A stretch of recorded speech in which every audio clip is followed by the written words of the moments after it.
मित्रांनो, संपूर्ण भारतात लोकसभा इलेक्शनचं खूप मोठं जल्लोष वातावरण आहे आणि ह्या वातावरणाला बघता असं वाटतं की पुन्हा BJP सरकार येईल.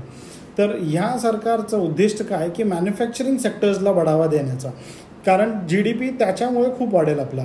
अच्छा बरं, याच्यामध्ये आपला फायदा काय, तर आत्ताच HDFCनी manufacturing sectoral theme fund launch केलेला आहे आणि त्याची शेवटची तारीख म्हणजे 10 मे आहे.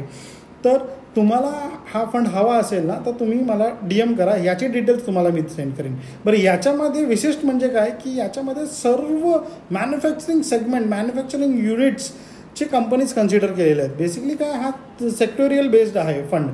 मग हा फंड परफॉर्म पुढच्या 5 वर्षात नक्कीच चांगला करेल. जोपर्यंत GDP आपला खूप जास्त जातो वरती, तोपर्यंत हा फंड निश्चितच वरती जाणार आहे. तर तुम्हाला हा फंड हवा असेल तर तुम्ही मला खाली दिलेल्या नंबरला पिंग करा किंवा DM करा, मी तुम्हाला याची संपूर्ण माहिती सेंड करतो.